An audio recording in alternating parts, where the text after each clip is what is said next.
Hi, sister. This is Symbolic responding to your video on atheism and justice. Let me apologize ahead of time if big, huge noises come. They're uh, repairing the street out here or doing something to it, and there's a huge thing that slams down. So I apologize if suddenly my conversation is punctuated by huge, horrible thudding sounds. Um, Atheism and justice. I'll give you my personal perspective because, as you know, I can't speak for all atheists, and atheists believe different things. So my conduct is predicated on, my own individual set of beliefs, some of which, was transmitted to me by my family. But in any event, so here goes. For all I know, in my mind, in my own personal perspective, for all I know, I have only one life. I have no guarantee that there's reincarnation. I have no guarantee that there's an afterlife of any kind. Um, so the way that frames itself to me is I have one chance to do it right. You know, I have one chance. So I have to do it right because it's my only chance to do it right. And it almost makes life sort of a moral or ethical work of art. It becomes imperative that I conduct myself with integrity because there's going to be no chance to undo anything. I mean, really, you can't really undo injustice anyway. Let's take the case of a sociopath that, you know, say slaughters an innocent child. How can they undo that? That can't be undone. And in fact, I don't think any amount of suffering imposed upon the sociopath is ever going to undo the slaughter of a child. I mean, the slaughter of a child is kind of an infinite crime. It's so infinite that even eternal punishment along a single line of time is never gonna add up to paying that debt, I guess you would say. Um, so anyway, I won't talk about where I think morals or ethics originate from. That's sort of not your question. Your question is kind of given what atheists believe, how do they cope? So um, if you believe that for all we know there is only one life, you just have to deal with a grim conclusion that the life is not just, and there's no guarantee of ultimate justice. Um, it's just a grim fact of life. You have to kind of you can't become cynical. You have to become what I call an enlightened cynic. Fall back on a certain philosophical considerations, but a lot of it is just the fact that unfortunately life's unjust. Um, now punishment. There's two aspects to punishment, at least as I understand it, in our judicial system. One is reform, where the person learns what they have done is wrong and changes. The other is retribution or revenge. The longer I live, the less I'm interested in revenge. It just sort of adds additional suffering, and again, the person can't really undo certain crimes. They can't undo what they did. I mean, the best outcome is that they see the error of their ways and they change. They're no longer that way. But I'm less interested in punishment and retribution. And as I say, what does just punishment, what does it achieve? If it's just punishment for punishment's sake and the inflicting of suffering, what really does it achieve? And then there are crimes where you know they aren't causing death to existing creatures. But if I, for instance, wipe out a habitat, um, things will not be able to live there. I mean, you can rob things of potential life too. That's a whole other consideration.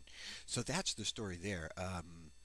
Uh, and I don't derive any pleasure or any feeling of comfort from the idea that others will suffer. I mean, even if they have created a crime, I don't derive comfort from that. In general, comfort is not really to be found in atheism. You have to be, well, I guess you have to reconcile yourself to. I mean, if there's comfort, you just have to be comfortable with the unknown, and it's not really a sense of comfort. It can be an exciting way to live because you don't know what's going to happen. You're not quite sure of everything. So you stay awake, you stay alert. But there's really no comfort, I don't think, in atheism. Hope. There's not really hope. I always wonder what people are hoping for. I mean, I mean, I certainly don't hope to have revenge or retribution. Um, I wonder quite a bit whether what people hope for is some form of immortality, that people are hoping for immortality. That's a phone. Please ignore it. I get thumping here and a phone there. Um, and I don't feel the need for immortality. I just don't. So in any event, I got one shot. I got to do it right. I've got to make sure I do it right. And there's no, if I do something wrong, there's really no way I can undo it. I can partially compensate for some wrongs, but I can't undo them, and I've got to live with the pain of knowing that I've done something wrong and that I can't truly undo it. Um, um, so that's sort of where that falls. I just lost my train of thought. I apologize. Um,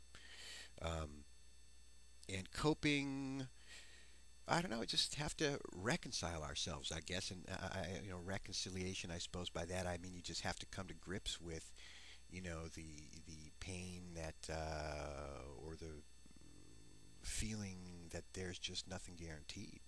There's no guarantee. As I say, there are compensations for that, but you know, you have to. That's just the way it is, and then you just have to say, okay, if that's the way life is, I'll just have to go on that way. And I think that's it. I'm sorry I lost that thought because I think it was an important thought. Um, Comfort, hope, yeah, they don't really play a role. Um, and as I say, certain crimes, I don't think they can ever be equalized. Certain crimes are so infinite that no amount of just suffering is going to compensate for it, and it can't be undone. Now, I think it would be great if there were such a divine sense of structure to the universe that whatever child was slaughtered, somehow that was compensated for to that child in the afterlife. But I just can't imagine that. You know, um, that's, I think, beyond my imaginative abilities at this point.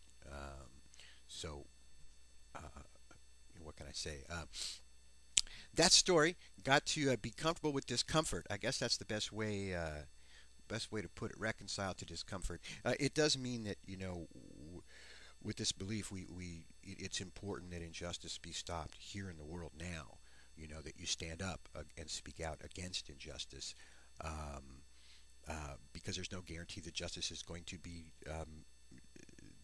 dispensed on the other side of life. So it becomes key that we stand up and speak out against injustice, fight injustice where it needs to be fought, and that we live our lives justly.